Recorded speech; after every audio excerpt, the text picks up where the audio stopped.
G'day everyone, I'm Ebony Bennett, Deputy Director at the Australia Institute, and welcome to our 2022 webinar series.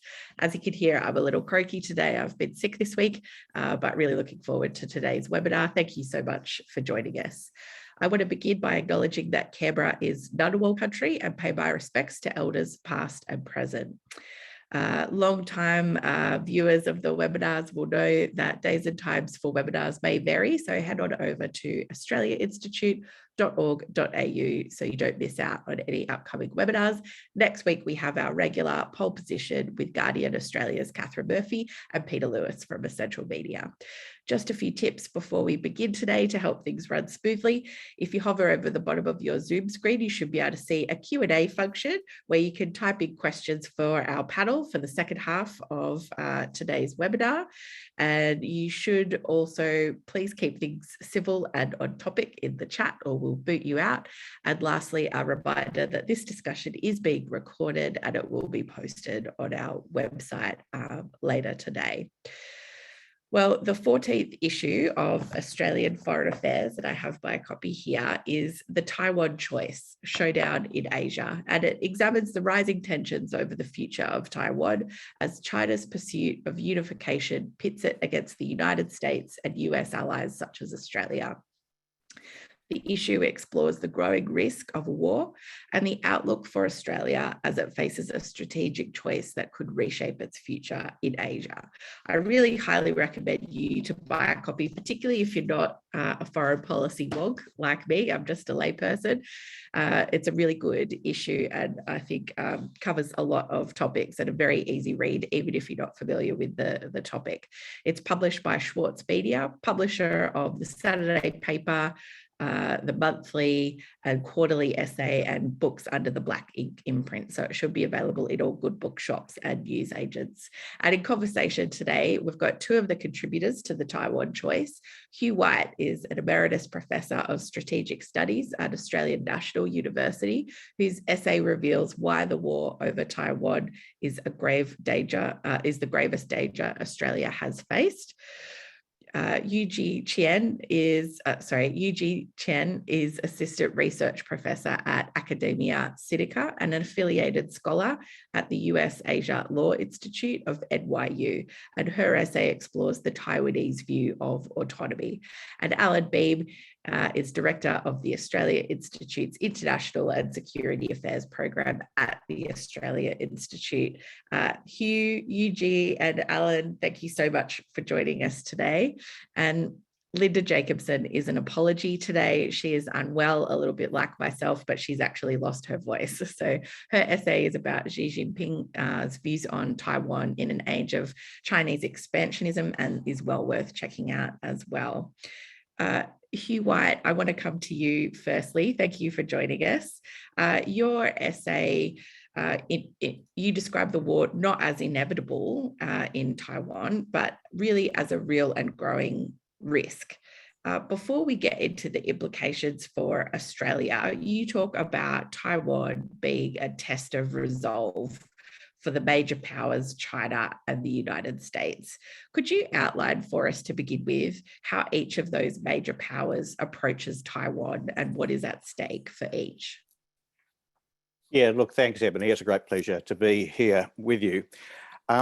Look, I think one of the things that makes the Taiwan issue so difficult and so complex and potentially so dangerous is that there is at stake two, I think, quite separate sets of issues. The first is, of course, the issue of Taiwan itself, which is enormously important to China for the historical reasons that the Chinese believe it was part of old imperial China, and they see getting that back as being the last phase in their great historic ambition, the rejuvenation of the Chinese people, the righting of the wrongs of the century of humiliation. And so Taiwan has huge intrinsic significance to China and big intrinsic significance to the United States too, because it is, particularly since the mid-90s, a vibrant democracy, and the idea of defending democracies from autocracies is obviously a key issue for the United States. But on top of that, there's a whole separate set of issues, and that is that Taiwan has become, thanks to choices made both in Washington and Beijing, the testing ground for the two countries' respective claims to being the leading power in Asia. America's been the leading power in East Asia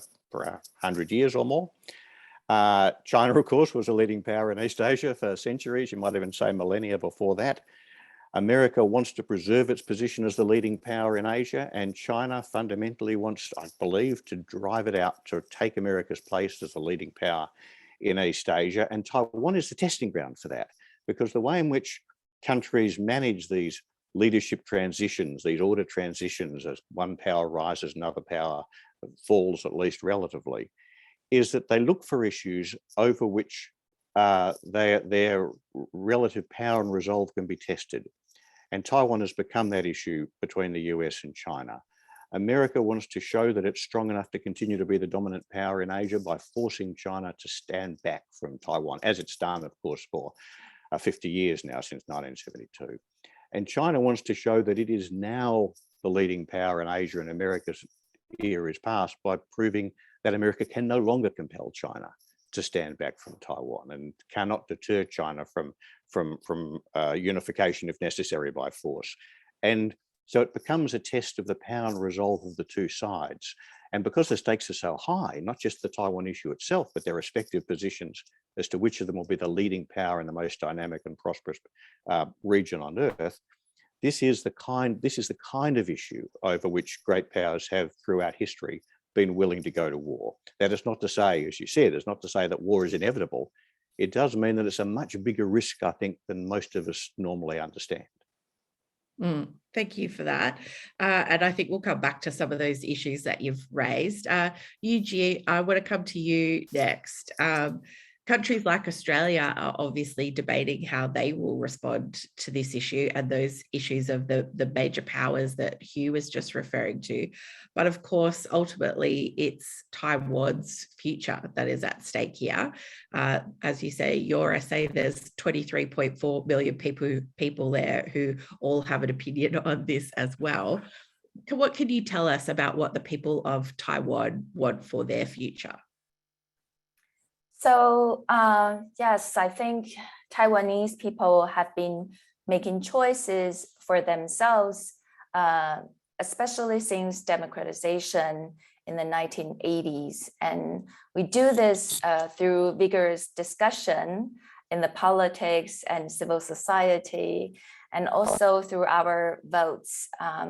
And the recent trends really clearly shows that Taiwanese people want at least the status quo. And what does the status quo mean in this context? It's de facto independence that Taiwan has enjoyed for decades. And it's de facto independence from China. It's our freedoms and the democratic way of life. And this is hugely important to Taiwanese people, as probably many know here, that Taiwan has gone through a terrible authoritarian regime and transited to democracy after so many efforts and struggles and bloodsheds. And so Taiwanese people genuinely value this freedom, and especially there's a rising Taiwanese identity in Taiwan, understandably, because Taiwan has been separated from the PRC. Well, it's never been ruled by the PRC for one single moment. And it's kept its autonomy and independence for the past more than 7 decades. And young generations here, especially people under 35, have never lived a single day under authoritarian rule. So it's natural that there's a rising identity that's deeply rooted in Taiwan and Taiwan itself, nothing to do with mainland China. And there's also a strong conviction about the democratic system that we currently enjoy. Thank you. And we'll come back to some of those issues as well. Particularly, I want to come back to your writings around Taiwanese identity. But Allan, I'll come to you next. Allan Behm, we're in the middle of an election campaign here in Australia, obviously, where China's expansionism, can we call it, has just come to the fore with the Solomon Islands signing a security pact with China. Does that really throw the issue of Taiwan into a different light, or what can Australia learn from this new security arrangement and what that might mean for Australia in the future? A really good question, Ebony. I think of it in these sorts of terms, that in order to see Taiwan in any light at all, you've got to have the light on. And I think a fair bit of our problem in Australia is that we don't really understand what we're talking about. We don't have the light on with respect to the issue. And that, I think, obliquely is the point that Hugh made at the very opening, that we tend to hyperinflate the Taiwanese issue as a domestic political issue, which it almost certainly is not. But it plays into our domestic conversation because it can have high levels of fear attached to it. And that's something to which I think our electorate is quite susceptible. Certainly in my lifetime, I've seen the fear card played many times, but certainly virtually from the end of the Second World War through to the present, we've had this constant fear of some monstrous country looming over Australia to chew up and spit out our freedoms and to make us all slaves. That simply is not the case. I think the way to characterise the Taiwan problem for Australia is that it's really an artefact of our own relationship with the United States. We tend to look at the problem through the eyes of Washington. We don't really look at the problem through the eyes of Beijing at all. We rarely look at it through the eyes of people in Taipei, and we almost never look at it from a more realist point of view, that is the eyes of Canberra itself. So we're dealing with a problem that we don't understand. We're dealing with a problem which, in a sense, we've attached ourselves to and bought some of the consequences of that attachment.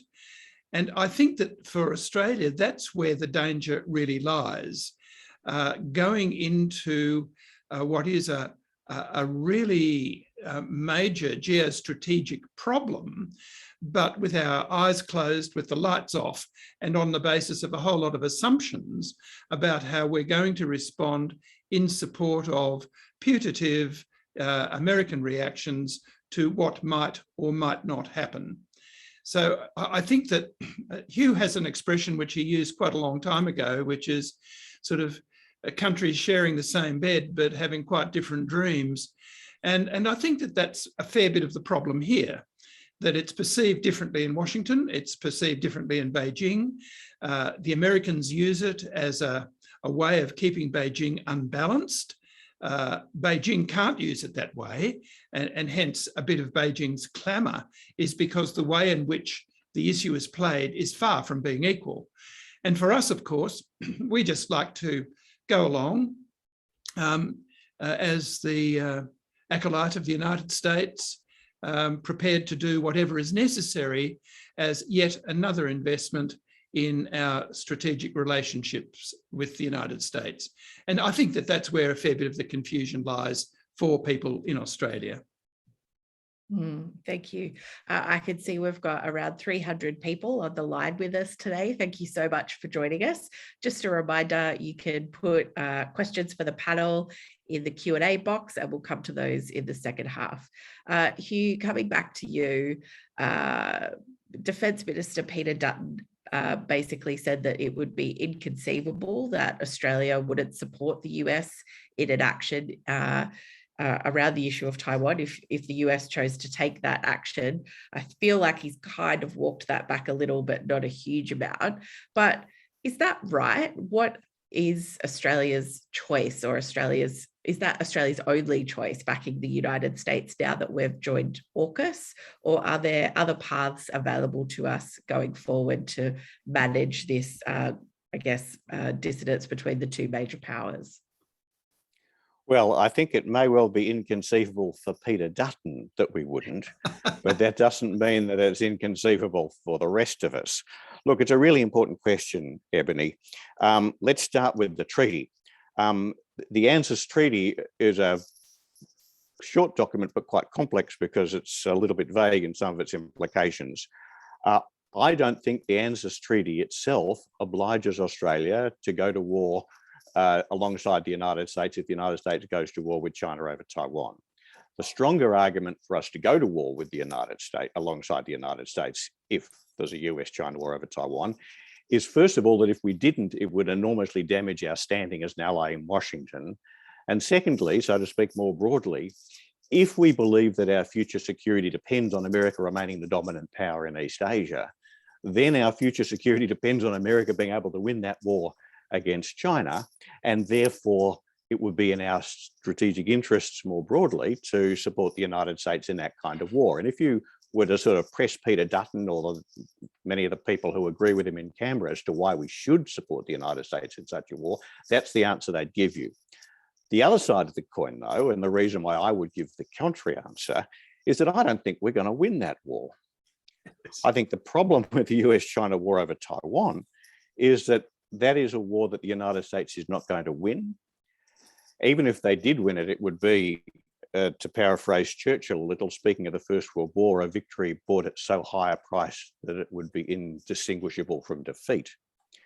And I therefore think there's a very strong argument that Australia should, rather than drifting into that war, which of course, as we were saying before, is not inevitable, but is, I think, a higher risk than people understand, we should be working very hard to try and avoid it happening. Because if it happens, then I think America's position in East Asia is likely to be destroyed anyway, because I don't think it can win the war.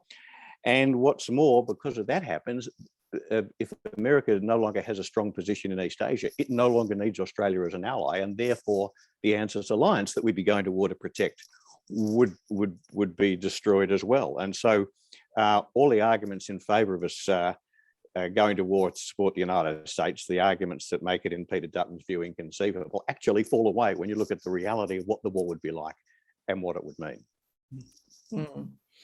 Yu-Jie, I want to come back to you now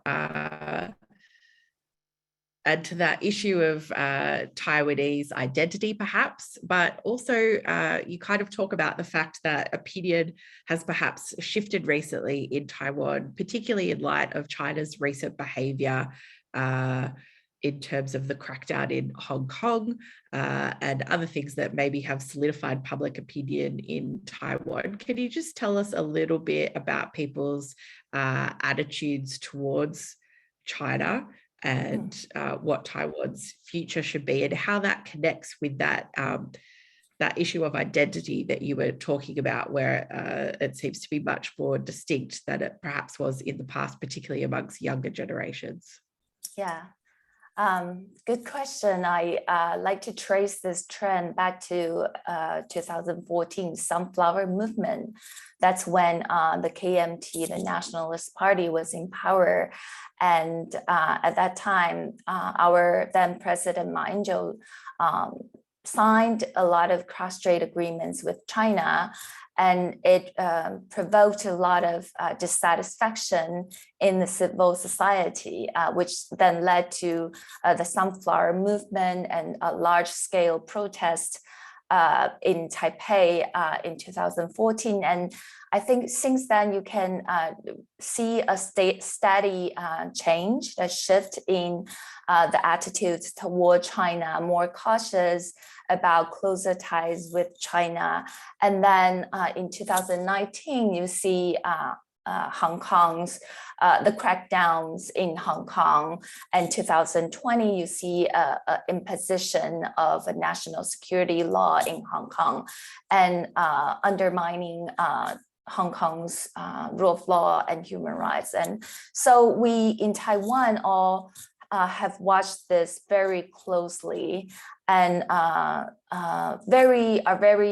the sentiment here is very sympathetic with Hong Kong people's situation, and also kind of take it as a lesson of Beijing's one country, two system formula. And I have to say that this proposal of one country system has never been popular in Taiwan, and it's definitely unpalatable in Taiwan nowadays after Hong Kong happened. And also Xi Jinping's has himself to blame for this reaction in Taiwan, because in the past there was some room for maneuver to start negotiations, to start on cross-strait cooperation. But Xi Jinping has aggressively pushed one country, two system for the solution of the Taiwan issue. So in Taiwan, there's this strong aversion to Xi Jinping's proposal, and absolutely it has helped Tsai Ing-wen and the pan-green camp to win more votes. And we should see this trend going forward. And could I also jump to the previous discussion about the foreign relations implications for Australia? This essay was written before Russia's invasion of Ukraine, and we all see, horribly what's happened in Ukraine. And I want to emphasize, as I do in many occasions, that Taiwanese people are pragmatic. We are not provocative. Therefore, we do not, when asked about future, you see most of the majority of people reflect that they want status quo, meaning that they don't want to provoke China to invade Taiwan. So here, the status quo, if it will be interrupted, it will be interrupted mostly by China. At least in the near future, I don't see any provocation coming from Taiwan to declare independence or do anything hashly. So I think we need to understand the aggressive agenda of Beijing's, and where is it going to stop? Is it going to stop in Taiwan only? I think that's the question we need to bear in mind when we talk about implications for Australia and Japan and other countries in Asia. Allan, I'll come to you next. And before we go, I did want to come to that issue of what happens in the rest of Asia. But Yu-Jie has just brought up that idea of obviously the Russian invasion of Ukraine has happened in the meantime, that this collection of essays were published. And we've seen there very directly that the United States has been hesitant to directly engage with Russia at the risk of escalating the conflict. But equally, I don't think Russia was necessarily anticipating the way much of the world was prepared to stand in solidarity with Ukraine and impose sanctions and send military aid and all the rest of it.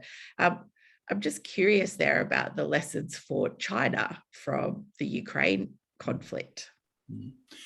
That's another really, really tricky question, Ebony. Let me make just 2 points. The first is, and it follows on from what Hugh said, that automaticity in the management of international relationships is another way of defining stupidity. That you've always got to think about what the issues are, what your interests are, what the consequences are of acting. That's why war is never inevitable. Leaders have agency. It's the whole point of Thucydides' history, actually, that nothing is predetermined, people make choices.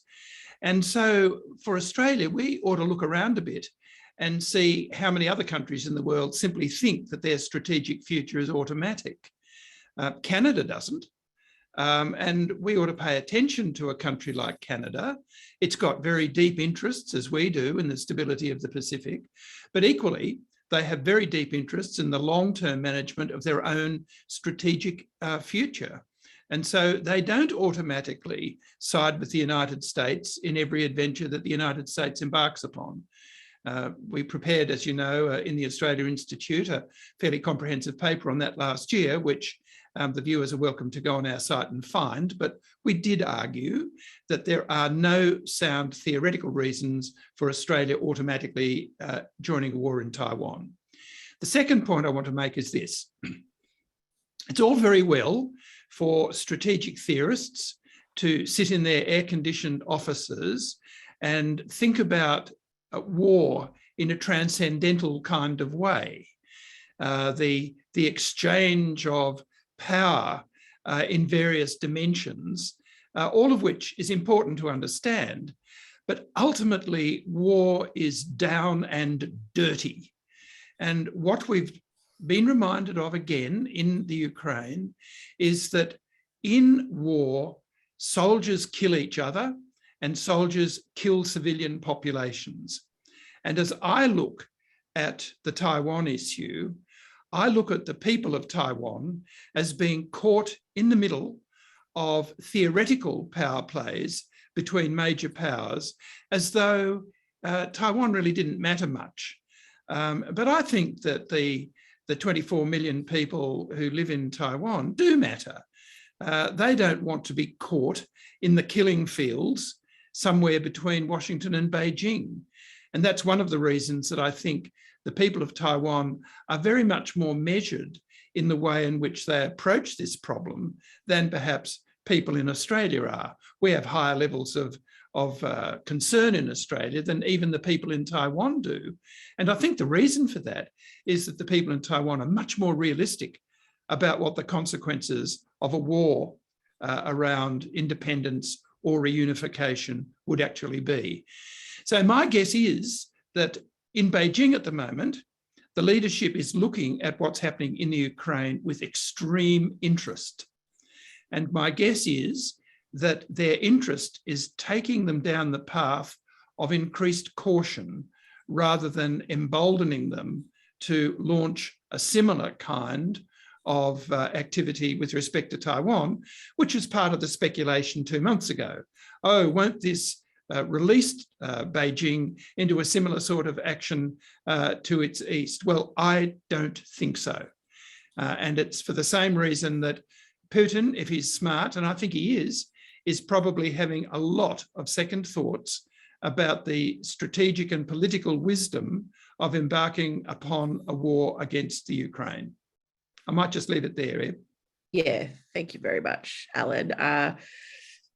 Hugh, Allan there was talking very much about how dirty war is and becomes once it gets going. And one of the things that you warn about in your essay is that ultimately any conflict between China and the United States over Taiwan could end up as a nuclear war.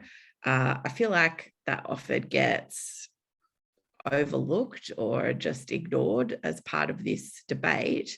But I thought it was a really important issue that you raised. Why is it that it could end up as a nuclear conflict, and how do you see that playing out in the future if something were to happen?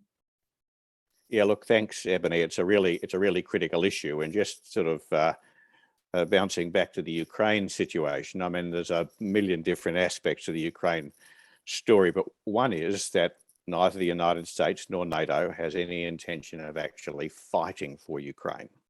And that defines a lot of what has happened and what's going to happen. So they've provided all sorts of support, but they have not gone to war. And the reason they haven't gone to war is that Russia has nuclear weapons. The nuclear weapons really count. And it's very striking to me that when people like Peter Dutton talk about a US-China war over Taiwan, or more broadly, when they talk about the US and China as strategic rivals in East Asia, they overlook the fact that China is a nuclear power. And they don't bring the fact that this would be a war between nuclear powers right to the forefront of their analysis. And that's very different from the Cold War. In the Cold War, those of us old enough to remember it, no issue in US-Soviet relations was ever discussed without the fact that these two countries had nuclear weapons on hair trigger alert being right at the forefront of everyone's mind. But now people are talking about the idea of a US-China war as if nuclear weapons was something completely separate. Now, I think one of the reasons for that is that during the Cold War, of course, we had 40 years of it, and they didn't go to war and they didn't use nuclear weapons. And so I think people have got a bit complacent about this. I think that complacency is misplaced because I think the present contest between the US and China is very different from the Cold War in one really critical way. And that is that during the Cold War, the two sides had and perceived one another to have symmetrical resolve. Both sides understood that the other side was willing to fight a nuclear war to make sure that neither side made any big advances at the expense of the other. And that made it, in its own scary way, curiously stable. What's different about the US-China confrontation in East Asia at the moment, and for that matter, the Russian NATO confrontation over Ukraine, is that the sense of resolve is not symmetrical. China cares a lot more about Taiwan than the United States does. And that means that there's a real risk that China would be willing to use nuclear weapons, believing that the United States could be deterred from a nuclear retaliation. Or conversely, the United States cannot use its threat of using nuclear weapons to deter China from a conventional war, because the Chinese might well believe that they could deter the United States from doing so. So that asymmetry of resolve creates a window for both sides to contemplate the use of nuclear weapons in a way they wouldn't have during the Cold War. And I think what makes the risk of nuclear escalation in the US-China conflict over Taiwan so high is that neither side can win that war as a conventional battle. America can't defeat China with conventional forces. China can't defeat the United States with conventional forces. They can do one another a huge amount of damage. But if a war does break out, what's likely to happen is that after a week or two, America will have lost a few aircraft carriers. China will have had American bombing raids on its bases on its mainland territory. Both will be really riled up. Neither side can win with their conventional forces. And that's the point at which both sides start asking, how can we push this to a successful conclusion? And there are their nuclear weapons sitting in their silos, ready to go. I think the risk is really quite high. And that's one of the reasons why I think stepping back, finding ways to avoid a nuclear war, finding ways to avoid any kind of war is a really high priority. Yeah, absolutely. Yu-Jie, coming back to the people of Taiwan, we've all talked about the fact that they seem to be more circumspect about the idea that China is kind of imminently going to move on Taiwan.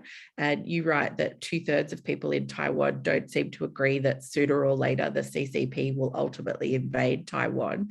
Obviously, Taiwan is hugely invested in some kind of peaceful resolution.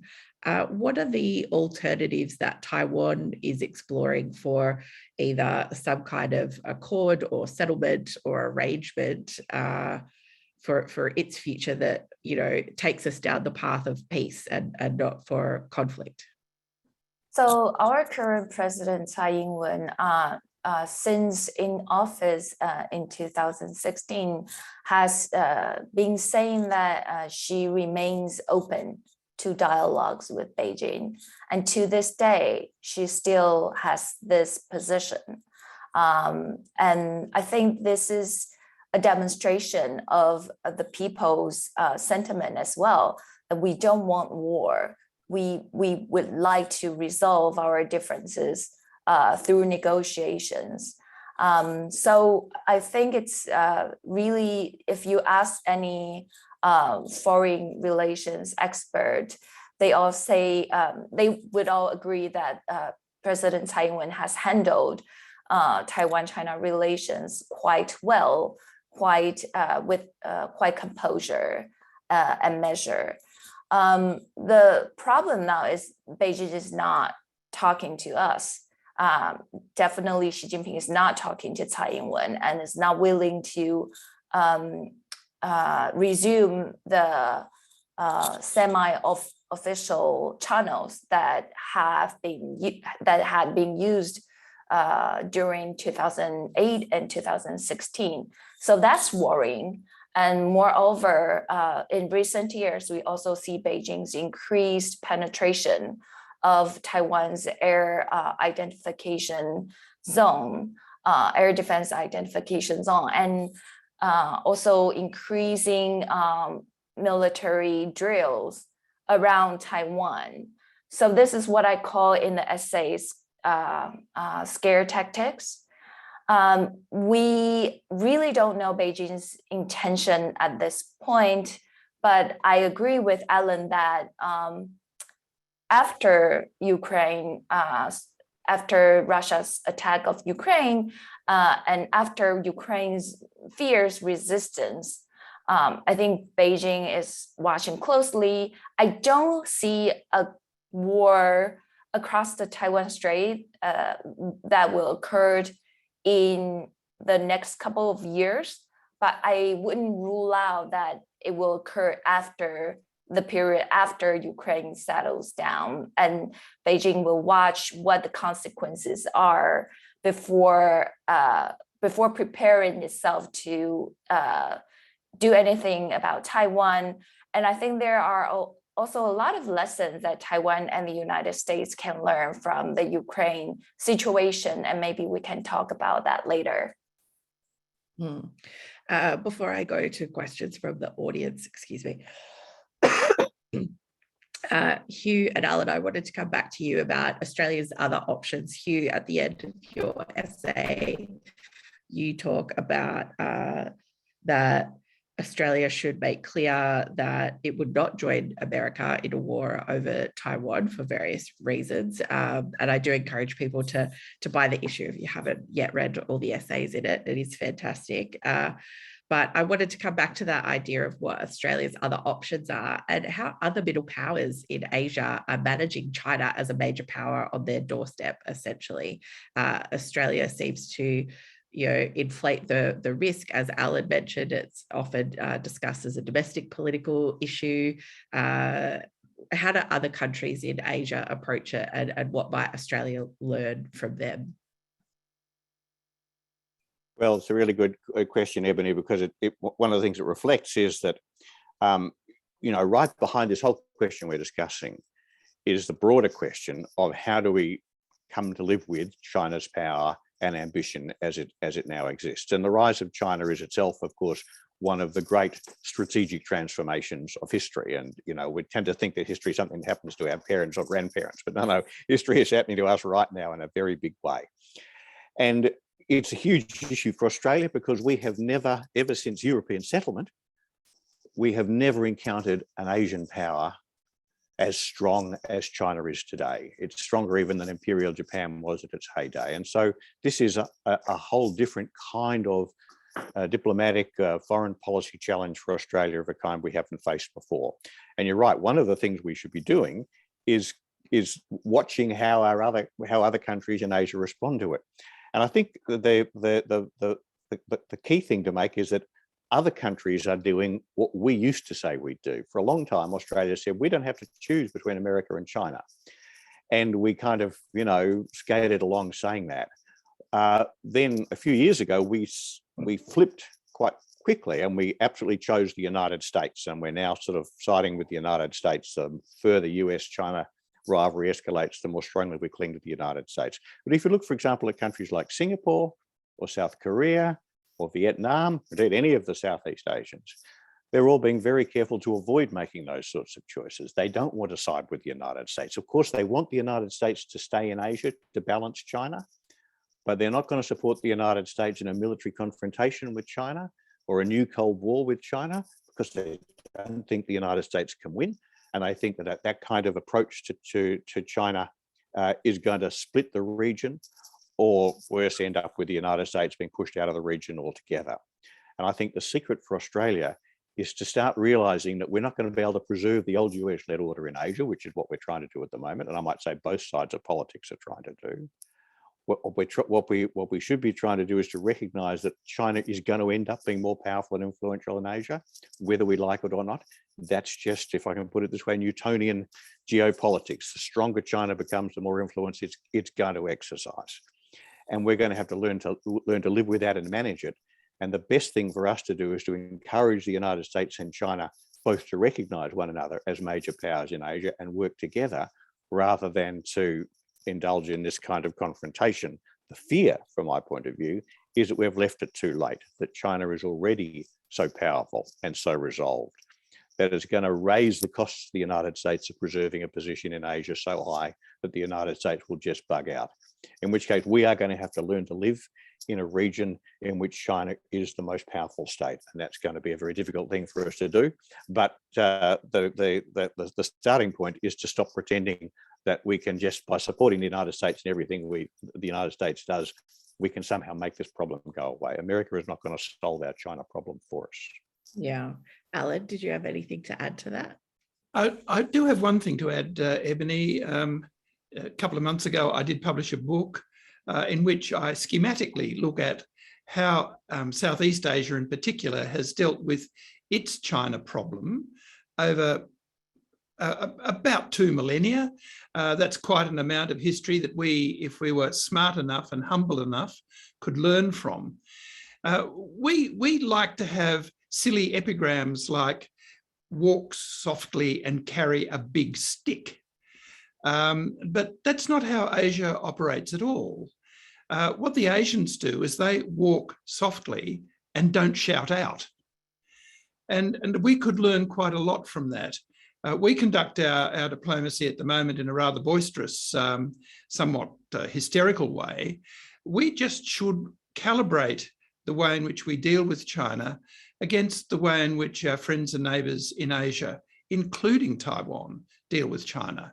Much more deliberately, in a much more nuanced way, in a way that manages the relationship, not by drawing attention to differences, but by making the most of the things that actually work. And I think if we were to do that, that idea of automaticity, which, as I say, defines stupidity, would disappear, and we might be just a bit more smarter and a bit more adroit in the way in which we manage our long-term interests. So I completely agree with what Hugh said, but I've just put it in a somewhat different way. Thank you. We might go to questions from the audience now. The first one that I've got is from Mike Dorr, and it picks up on that idea of lessons from Ukraine.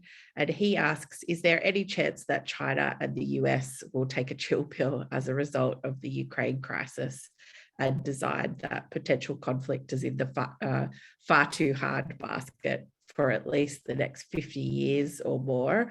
Yu-Jie, I might come to you on that one. I think you've kind of touched on it, but do you think there are lessons for both China and the US from the situation in Ukraine? I do. I think that, as I mentioned, I think Allan's assessment is aligned with ours, the belief in Taiwan. Although I have to add a cautious note that since the war happened, I think the polls in Taiwan show that Taiwanese people's hope for American support has dropped quite dramatically because, as everyone knows, the US did not want to be involved, has not wanted to be involved in the war. And therefore, I think Taiwanese perception of the US support has been dampened quite a lot.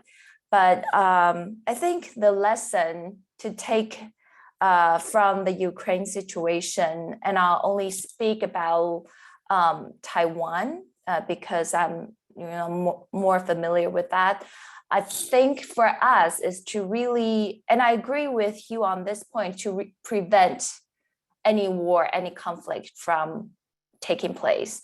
And to prevent China's attack is not only to appease China, but also to increase deterrence, to increase costs for China's potential invasion. And I think there's a lesson to learn from Ukraine, which is that the US shared a lot of intelligence and continues to be transparent about the information that it has gathered.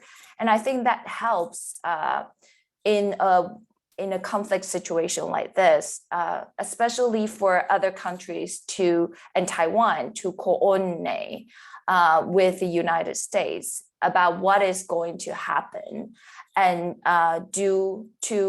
also make preparations. And I think the second point is sanctions. Sanctions do matter, and as you can see in this situation, but with China, I think the sanctions will have to be a lot more aggressive in order to deter China, because China obviously is economically more powerful than Russia. So there has to be really, really good coordination in advance, talking about sanctions, whether it should be used as deterrence before the fact or used as punishment after the fact. And all of that is to prevent China from taking irresponsible action to provoke a conflict in the region. And lastly, I think it's important for Taiwanese to recognize our danger and to increase our resolve to resist before any other allies or democratic countries will make up their mind and come to aid. And I hope this discussion outside of Taiwan will happen soon before it's too late. But Taiwanese on the ground, we have been talking about increasing our civil defense, increasing our conscription period.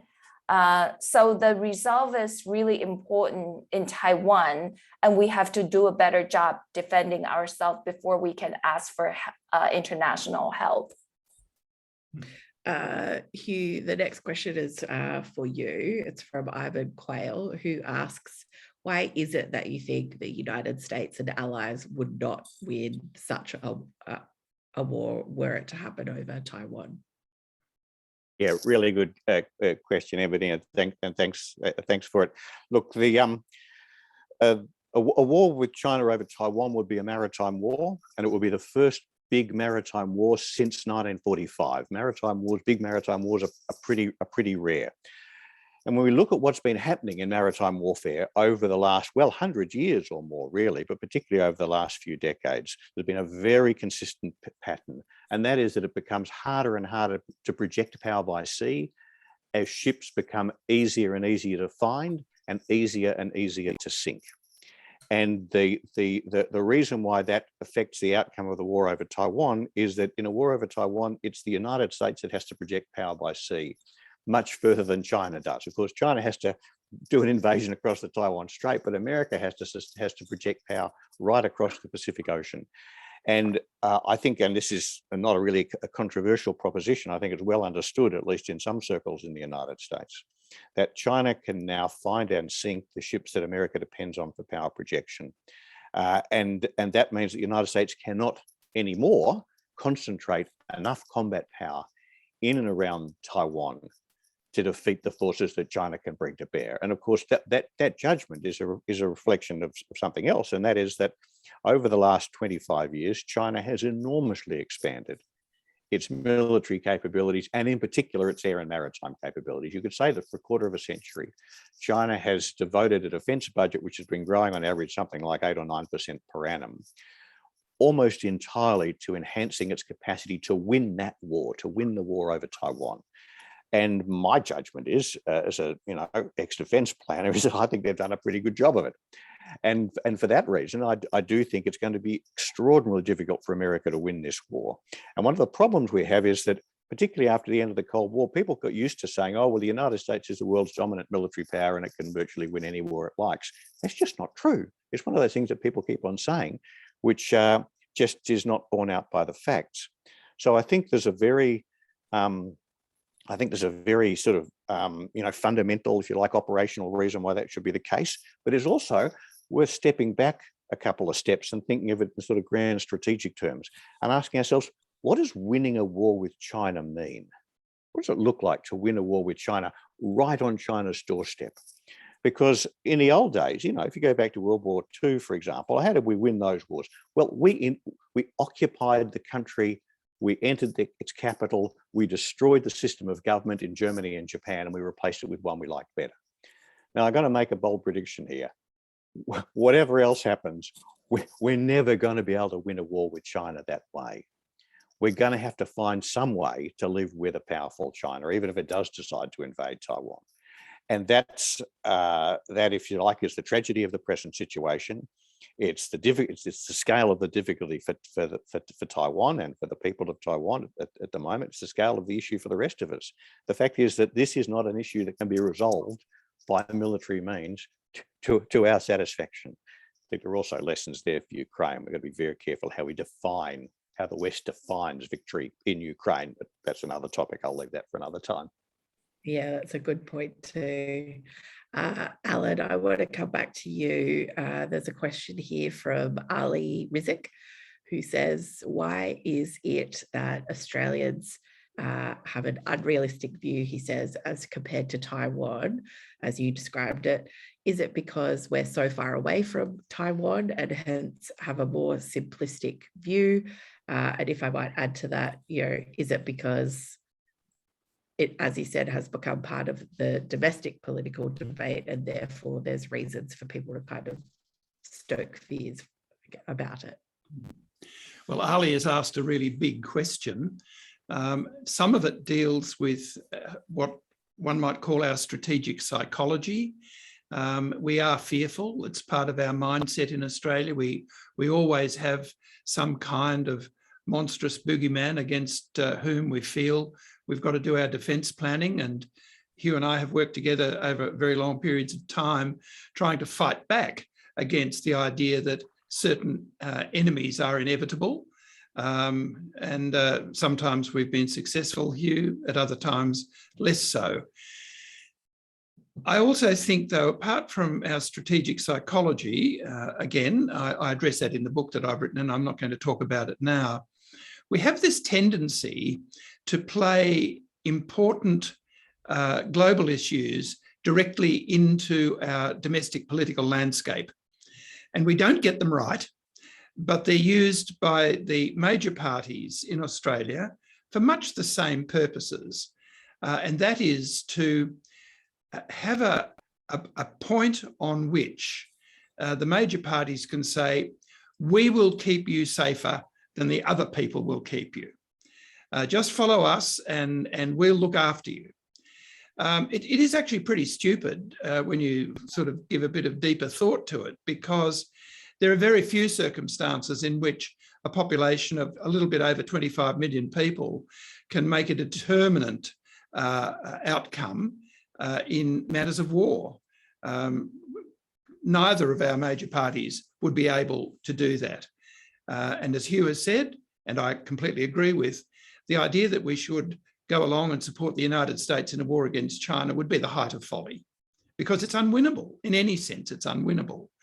So to play those very, very important issues on the raw edge of fear, rather than playing them on the smarter edge of opportunity, because in fact, the rise of China creates massive opportunities. And I don't just mean economic ones. I mean opportunities for new ways of conducting our diplomacy, the new opportunities in the language of diplomacy, the way in which we talk about problems so often preconditions the way in which we solve them. And of course, one of the things about problem solving is that if you don't understand the problem, you will never get an answer to it. And so I look at Ali's question as being one really about Australia playing to its strengths, which I think are very considerable, and not playing to its weaknesses.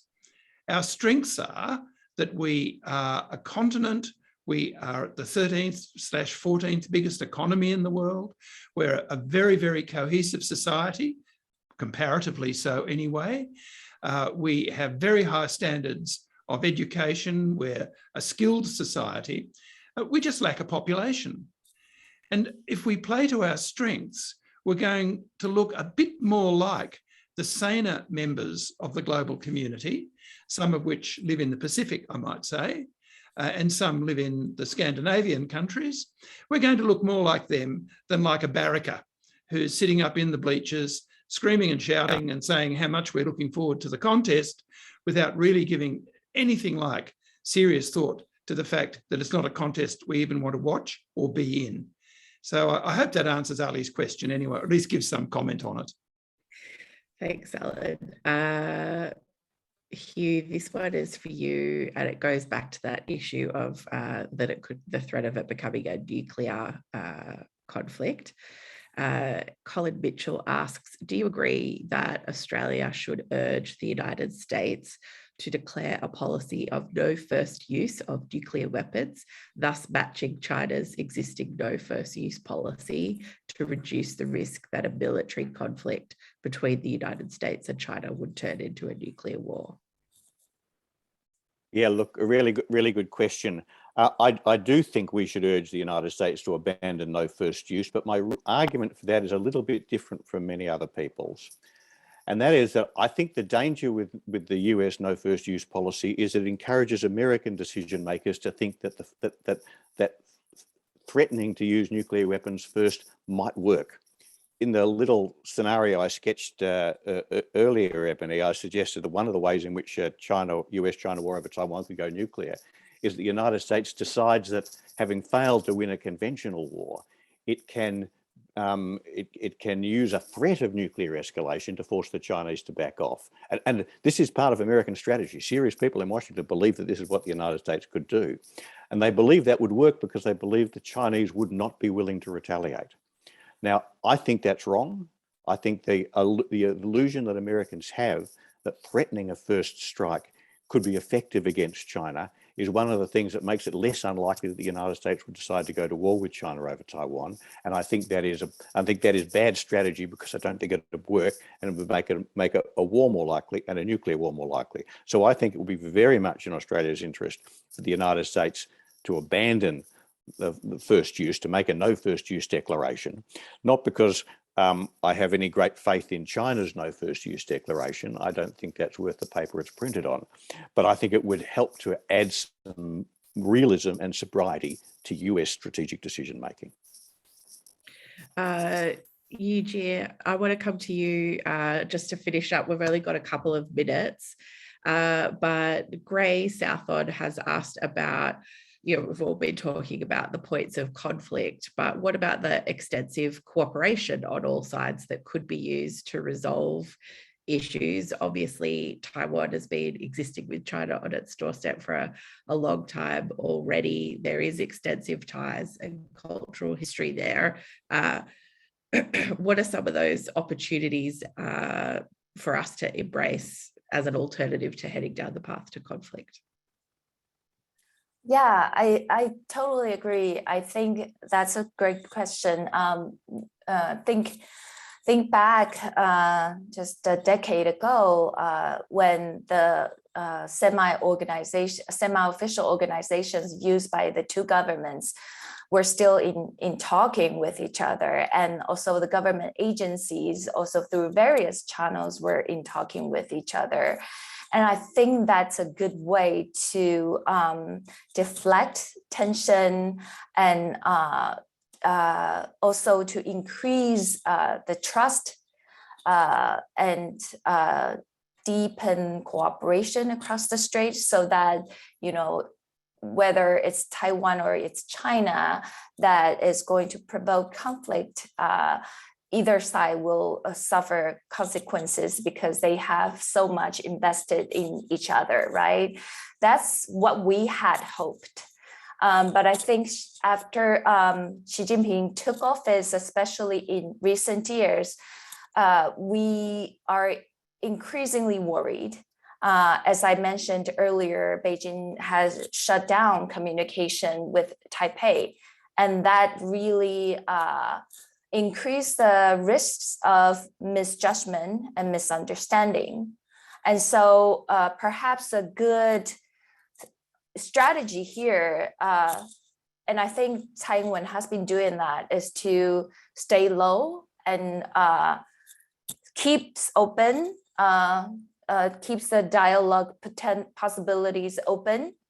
But eventually, I think the ball is now in Beijing's court to take up this opportunity and say, we don't also want a conflict, and we would like to stay this cooperative mode that we used to keep.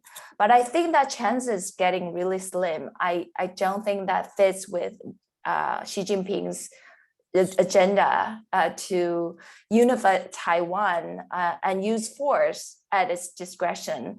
By the way, I will have to say, whenever people say that Beijing has to use force to unify Taiwan when necessary, if necessary, I think it's misguided. There's never a war that's necessary. It's really used at its discretion. And I think here we require not the kind of fatalism saying that we cannot prevent this, or we cannot win this war, we cannot do much to prevent this war. I think we have to, this is the time to muster all the resources and coordination and say, maybe there's something that can be done to prevent the war from occurring, which is to make it really costly for Beijing to launch the first strike. Thank you so much, everyone. We're going to have to wrap it up there. Can I please thank our panel, Hugh White, Dr. Yu-Jie Chen, and Allan Behm. Thank you so much. That was a wonderful conversation. And I really would recommend that everyone goes out to get their copy of AFA. It's issue 14, the Taiwan Choice. And please do also check out Linda Jacobson's essay as well. And again, her apologies for not being able to make it today. Thank you, everyone, for your great questions. I'm so sorry that we couldn't get to all of them. Please join us next week for our fortnightly pole position webinar. And don't forget to subscribe to the Australia Institute's Follow the Money podcast, available wherever you normally listen to podcasts. Thank you so much. Stay safe out there. Stay healthy, unlike me, and we'll see you soon. Thanks very much, everyone.